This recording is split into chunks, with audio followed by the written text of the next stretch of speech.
जय हिंद, वंदे मातरम। स्वागत है आप सभी का गुरुजी वर्ल्ड एग्जाम स्टडी प्लेटफॉर्म में। उम्मीद है आप और आपका परिवार बेहतरीन और उम्दा होगा।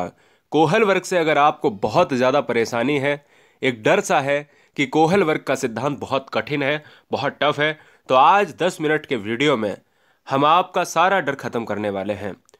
अपने सीटेट एग्जाम में फतेह करने के लिए इस वीडियो को देखिएगा कंसंट्रेशन के साथ, क्योंकि ये वीडियो सीटेट एग्जाम पर पड़ेगी भारी। वीडियो स्टार्ट करने से पहले आपको बता दें, एक पेन एक कॉपी ले लीजिएगा और कुछ पॉइंट नोट कर लीजिएगा। डालिएगा कि कोहल वर्ग का नैतिक विकास का सिद्धांत। कोहल वर्ग से 3 फैक्ट पहले आते हैं कि भैया सिद्धांत पढ़ने से पहले कोहल वर्ग के बारे में तो जानना जरूरी है कि कोहल वर्ग का सिद्धांत रटना है। एनसीएफ नहीं कहता है कि रटना, तो आप क्यों रटेंगे? तो देखिएगा, कोहल वर्ग देखिएगा यहां से कहां से क्वेश्चन बनता है कि अमेरिकी साइकोलॉजिस्ट है, यानी अमेरिकी एक मनोवैज्ञानिक है। नैतिक विकास का सिद्धांत कोहल वर्ग ने दिया है। नैतिक अवस्था सिद्धांत भी कोहल वर्ग के इस सिद्धांत को कहा जाता है। नैतिक विकास सिद्धांत के अंतर्गत कौन सा दिया है कि बच्चे की जो अवस्थाएं हैं वो किस तरीके से ग्रो करती हैं और उनमें क्या क्या चेंजमेंट होते हैं, किस तरीके से एग्जाम में क्वेश्चंस पूछे जाते हैं। तो ये है 3 पॉइंट का लेखा जोखा।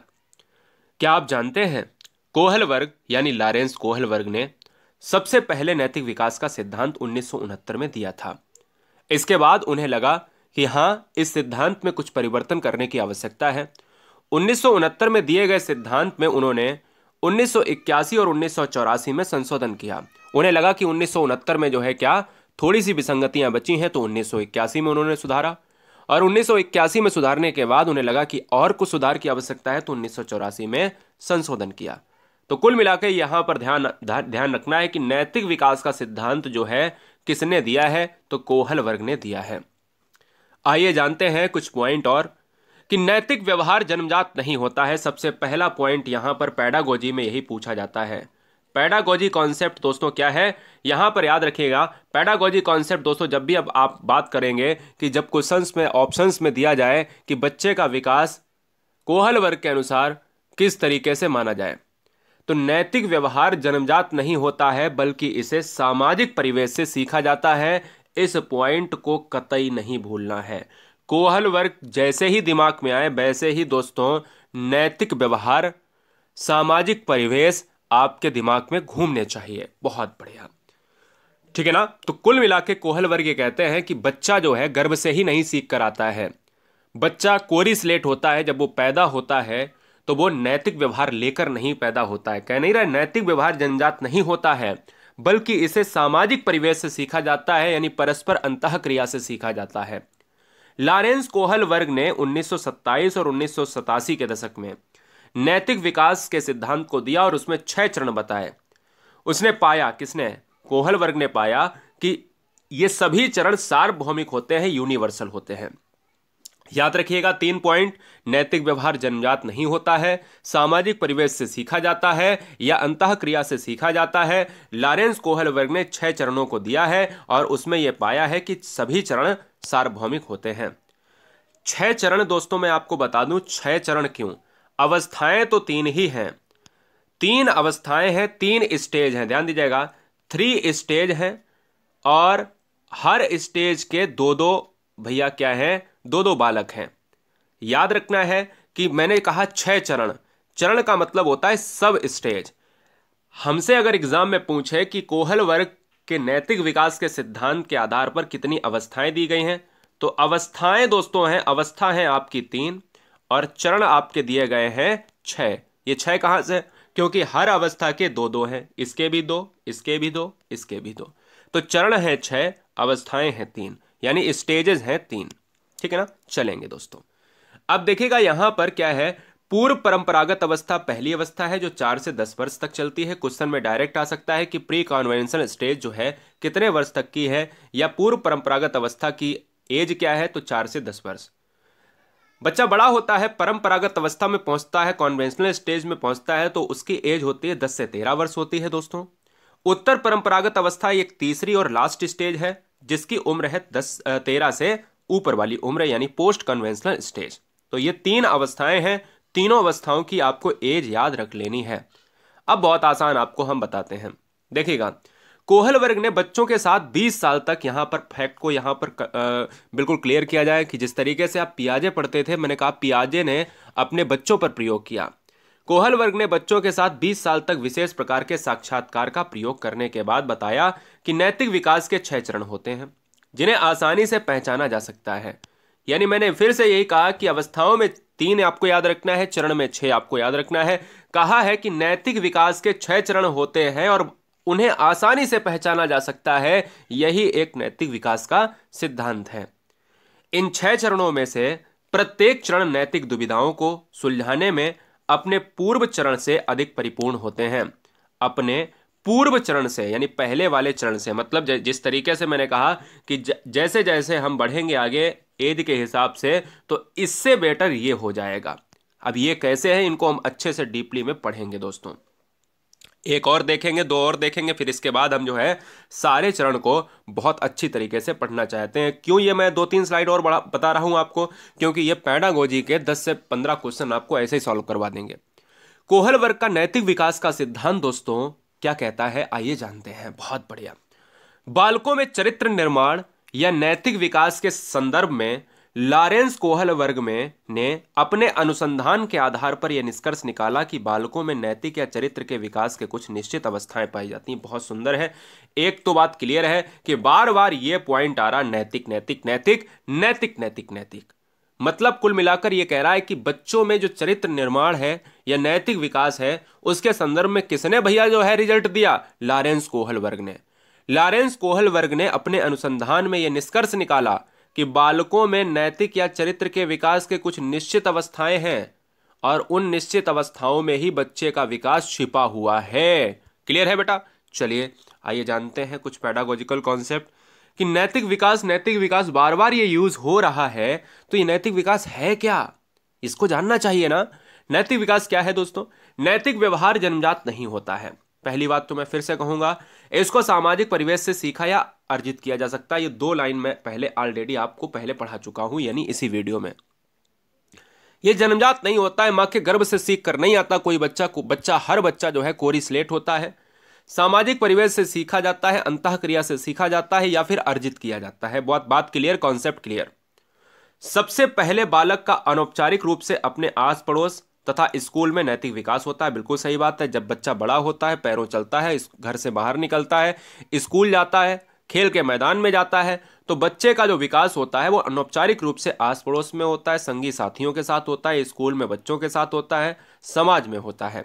ठीक है ना? चलिए, जब बालक का जन्म होता है तो वह ना तो नैतिक होता है और ना ही अनैतिक होता है। यह पॉइंट बहुत इंपॉर्टेंट है। ना तो नैतिक होता है ना तो अनैतिक होता है। ये इंपॉर्टेंट पॉइंट है, इसको नोट कर लीजिएगा। बच्चा नैतिक कब होगा? बच्चा नैतिक तभी होगा जब वो लोगों के साथ मिलेगा, संगी साथियों के साथ खेलेगा, आस पड़ोस के साथ अंतःक्रिया करेगा। बल्कि वह अच्छा बुरा का आचरण समाज से ही सीखता है कि समाज में अगर अच्छा है, कोई गालियां देता है, कोई गालियों वाले समाज में रहता है तो वो गालियां सीखता है वही एनवायरनमेंट में। कोई अच्छा बिहेव करता है, एक बेस्ट लोगों के साथ में रहता है, एक बढ़िया कॉलोनी में रहता है, तो वो अच्छी चीजें सीखता है। तो समाज के ऊपर निर्भर है, वहीं से अच्छा और बुरा सीखता है। इसलिए कहा जाता है कि विकास की प्रक्रिया वातावरण की महत्वपूर्ण भूमिका होती है। पेडागोजिकल का कॉन्सेप्ट बहुत इंपॉर्टेंट है, इसको कतई भूलना नहीं है। ये वाला फैक्ट जबरदस्त है, याद रखिएगा। आइए जानते हैं कोहल वर्ग के बेहतरीन कॉन्सेप्ट की ये तीनों अवस्थाएं और उनके 6 चरण। देखिएगा, पहली है दोस्तों पूर्व नैतिक अवस्था, जिसको कहा गया पूर्व नैतिक स्तर। पूर्व नैतिक स्तर में 2 भाग हैं। मैंने आपसे क्या कहा कि हर अवस्था के 2 सब स्टेज हैं। हर अवस्था के 2 सब स्टेज हैं। जैसे अभी हम आगे पढ़ेंगे परंपरागत अवस्था, तो ये दूसरी अवस्था होगी, तो इसके भी 2 चरण होंगे।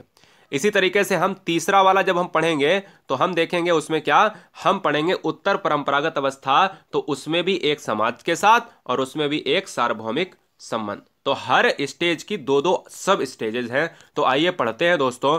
पहली जो है स्टेज, जिसका नाम है पूर्व नैतिक स्तर स्टेज, और इसमें 2 सब स्टेज होंगे, जिसमें पहला होगा आज्ञा एवं दंड की अवस्था, यानी stage of order and punishment, और दूसरा होगा अहंकार की अवस्था, स्टेज ऑफ ईगो।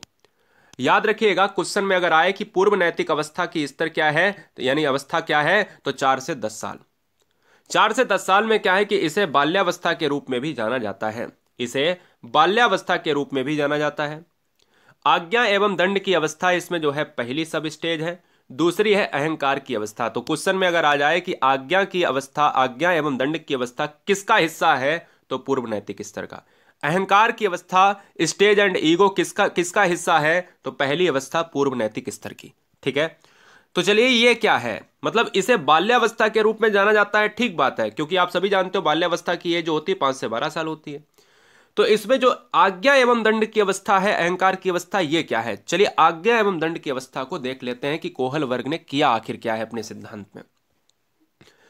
कम आयु व अपरिपक्व होने के कारण बच्चा डरता है, क्योंकि बच्चा कितने साल का है, छोटा है, इसी के बीच की अवस्था है, और बच्चा बाल्यावस्था में है। कम आयु व अपरिपक्व होने के कारण बच्चा डरता है कि काम किया जाए या ना किया जाए। दंड से बचने के लिए काम वो करता है तो पहले सोचता है। समझिएगा, आपके ऊपर लागू करता हूं मैं, हमारे सबके ऊपर लागू होती है। आप बताइए, जिस स्टेज में थे तो आपको डर लगता था कि ये अगर काम करेंगे, अगर हम गलत काम करेंगे तो हमारी मार पड़ेगी। क्लियर बात है ना। तो काम करने से पहले बच्चा जो है डरता है कि हमने ये काम कर लिया तो हमें लगता है ये गलत काम है, तो हमें लगता है कि मार पड़ेगी, पक्का पड़ेगी, चाहे मम्मी हमको मारेंगी चाहे पापा हमको मारेंगे।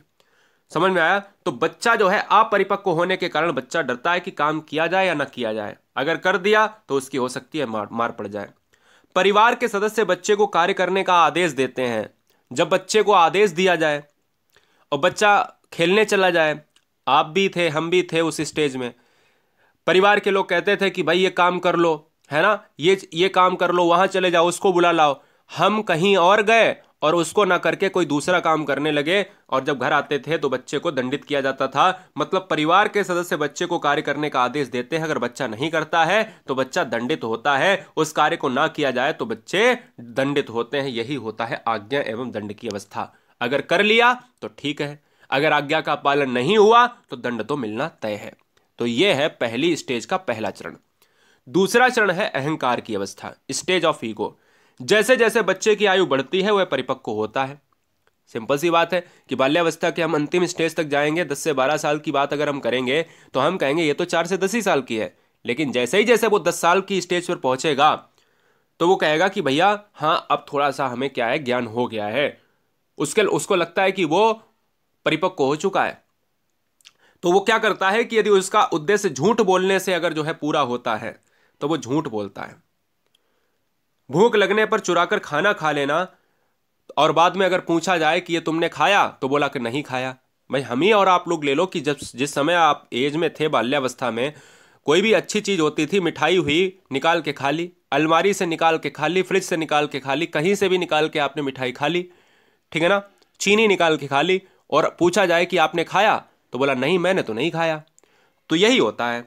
तो ठीक है ना। तो ये क्रियाएं क्या होती हैं, अहंकार की अवस्थाएं होती हैं। बोला क्या, मैंने नहीं खाया है, अपना देखो। समझ में आया। तो कहीं ना उसने खाया होगा, चिंटू ने खाया होगा। तो ये क्या है दोस्तों, अहंकार की अवस्था, स्टेज ऑफ ईगो।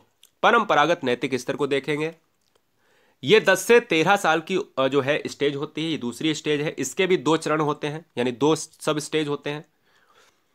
तो ये आपको एज नहीं भूलना है, 10 से 13 साल। इसे 2 उप स्तर में विभाजित किया गया है। प्रशंसा की अवस्था, स्टेज ऑफ एप्रिसिएशन। सामाजिक व्यवस्था के प्रति सम्मान की अवस्था, स्टेज ऑफ रिस्पेक्ट और सोशल सिस्टम। दोस्तों यहां पर परंपरागत नैतिक स्तर में 2 अवस्थाएं हैं, पहला ये, दूसरा ये। प्रशंसा की अवस्था को देख लेते हैं क्या है। प्रशंसा की अवस्था में देखा जाए तो इस अवस्था में बच्चा जो भी करता है वह दूसरे लोगों के द्वारा अब उसकी प्रशंसा करने के लिए करता है।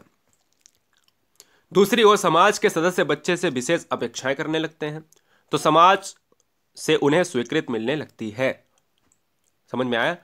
प्रशंसा की अवस्था, इस अवस्था में बच्चा जो भी करता है तो वह दूसरों लोगों के द्वारा उसकी प्रशंसा करने के लिए करता है। बच्चा बड़ा हो चुका होता है, बच्चा अब 10 से 13 वर्ष की उम्र में आ चुका होता है। अब वो ये चाहता है कि कहीं ना कहीं उसकी लोग प्रशंसा करें, बच्चा खुद चाहता है। ऐसे प्रशंसा वाले कार्य करने से वो ये कहता है कि नहीं, बड़े लोग जो हैं, परिवार के बड़े सदस्य, समाज के बड़े लोग हमारी प्रशंसा करें क्योंकि हम अच्छा कार्य कर रहे हैं। ठीक है। प्रशंसा की अवस्था में, कि इस अवस्था में बच्चे उन्हीं व्यवहारों को उचित व नैतिक मानते हैं जिसके लिए वे परिवार, स्कूल, पड़ोस, मित्र मंडली से प्रशंसा प्राप्त करते हैं। बिल्कुल सही बात है।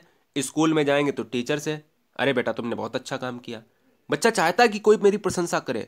पड़ोस में दादा दादी लोग, दादा दादी का मतलब है जो दूर के हैं। मित्र मंडली में उसके मित्र करें। परिवार में उसके माता पिता, दादा दादी, ताऊ ताई, चाचा चाची। इस प्रकार हम कह सकते हैं कि इस अवस्था में बच्चे के चिंतन स्वरूप समाज उसके परिवेश से निर्धारित होता है, यानी समाज से वो चाहता है कि उसकी लोग प्रशंसा करें। और इसी चरण में दूसरी स्टेज है सामाजिक व्यवस्था के प्रति सम्मान की अवस्था। नैतिक विकास की उप अवस्था यानी सब स्टेज का अत्यंत महत्वपूर्ण यानी मानी जाती है यह वाली अवस्था। कोहल वर्ग के अनुसार समाज के ज्यादातर सदस्य नैतिक विकास की इस अवस्था तक पहुंच जाते हैं। इस अवस्था तक पहुंच जाते हैं, ये बात दिमाग में बैठा लेना है, क्योंकि ये जो है आपकी कौन सी स्टेज की बात कर रहा है, 10 से 13 वर्ष की बात कर रहा है। अब हम लास्ट के स्टेज की बात करेंगे कि उत्तर परंपरागत अवस्था। कुल मिलाकर जो दूसरी स्टेज है वो समाज, मित्र मंडली और परिवार से जुड़ा हुआ एक ऐसा पॉइंट है जिसमें बच्चा ये चाहता है कि समाज के लोग उसकी प्रशंसा करें। उत्तर परंपरागत अवस्था। उत्तर परंपरागत अवस्था में कुछ खास नहीं है। पहला यह समाज के साथ संबंध। समाज के साथ संबंध दोस्तों कि कोई भी बालक इस अवस्था में समान के यानी समाज होना चाहिए, यहां पर समाज के प्रति अच्छा कार्य करता है तो वह नहीं चाहता है कि समाज के साथ उसका समझौता टूटे। उत्तर परंपरागत अवस्था में साफ साफ बच्चा ये कहता है, साफ साफ बच्चे ये कहते हैं कि कोई बच्चा अगर समाज के साथ अच्छा कार्य करता है तो वह आगे ये नहीं कभी चाहेगा कि कोई गलत कार्य करके कि समाज के साथ उसका नाता टूट जाए, समाज के साथ उसका कोई भी सरोकार नहीं ना रहे। तो वो ये चाहता है कि समाज उसके साथ जुड़ा रहे। उत्तर परंपरागत अवस्था में समाज के साथ संबंध की बात कर रहा है। सार्वभौमिक संबंध क्या है, यह है अंतिम इस वीडियो का स्लाइड।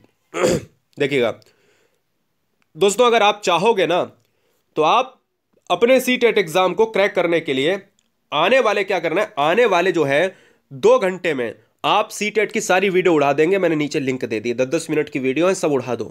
पियाजे, वाइगोस्की, स्किनर, थॉर्नडाइक कतई नहीं छोड़ना है, कतई नहीं छोड़ना है। और पर्यावरण में भोजन, पशु पक्षी, जितनी भी चित्रकलाएं हैं, राज्यों के भोजन है, त्योहार है, दिवस है, ये कतई नहीं छोड़ना है। पेडागोजिकल कॉन्सेप्ट हमने नीचे दे दिया, तुरंत जाके सब खत्म करो। उत्तर परंपरागत अवस्था, हमारी वीडियो की खासियत है कि 10-10 मिनट की वीडियो है, 15-15 मिनट की वीडियो है। हाई स्पीड पे देखोगे तब भी सारी चीजें क्लियर हो जाएंगी।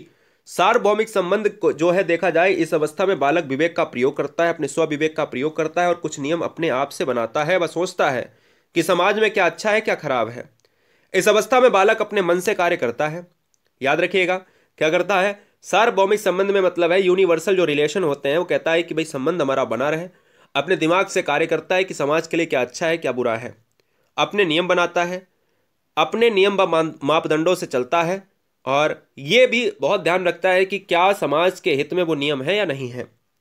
इस अवस्था में बालक अपने मन से कार्य करता है, ये बात दिमाग में याद रखिएगा। और उसको पता चल जाता है इस उत्तर परंपरागत अवस्था में कि समाज में क्या अच्छा है क्या बुरा है, क्या कुरीतियां हैं क्या चल रहा है, क्या अच्छाई है क्या बुराई है। बच्चा समझदार हो चुका होता है।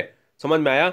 तो बच्चा कब अपने मन से कार्य करता है? अंतिम स्टेज में, उत्तर परंपरागत अवस्था में। तो दोस्तों ये वीडियो आप देखने के लिए आप सभी का दिल से धन्यवाद। गुरुजी वर्ल्ड एग्जाम स्टडी प्लेटफॉर्म में आने के लिए हर बहन, हर भाई, हर गृहिणी का हमेशा की तरह स्वागत रहेगा। और 8 बजे रात्रि 10 बजे के बाद एक क्लास होती है, सुबह 11 बजे क्लास होती है और दोपहर 3 बजे भी क्लास होती है। इसलिए सभी बच्चे क्विक रिवीजन, स्मार्ट रिवीजन में अपने मित्रों को भी बताएं कि हाँ क्विक रिवीजन चल रहा है सीटेट एग्जाम के लिए। जय हिंद, वंदे मातरम। गुरुजी वर्ल्ड के टेलीग्राम से जुड़ने के लिए आप सर्च करें GURUJI एक स्पेस WORLD। आपको गुरुजी वर्ल्ड एग्जाम स्टडी पर अगर कोई भी नोटिफिकेशन नहीं मिलता है तो आपके टेट सीटेट की सारी वीडियोस हम एक ही लिंक में, अगर एक लिंक आपको दे देंगे तो आपका सीटेट क्लियर हो जाएगा। इसलिए लाखों बहनें, देखिएगा लाखों बच्चे यहाँ पर गुरुजी वर्ल्ड एग्जाम स्टडी के गुरुजी वर्ल्ड वाले, यानी केवल गुरुजी वर्ल्ड सर्च करना है, वो टेलीग्राम पर सर्च करना है, ठीक है ना। तो गुरुजी वर्ल्ड पे अगर इतने यहाँ पर सब्सक्राइबर या इससे थोड़े बहुत ज़्यादा या कम आपको देखने को मिल सकते हैं, वही ज्वाइन करें। 10-20 हज़ार 50 हज़ार वाला ना ज्वाइन करें, वो हो सकता है फेक हो। तो याद रखिएगा ये टेलीग्राम आपके लिए बहुत ज़रूरी है। यहाँ पर बहुत तेज़ी से अपडेट आपको हर चीज़ की मिलती है अगर आपको शिक्षक और शिक्षिका बनना है। जय Hind, love you guys, thank you. Guruji world के टेलीग्राम से जुड़ने के लिए आप सर्च करें GURUJI एक स्पेस WORLD।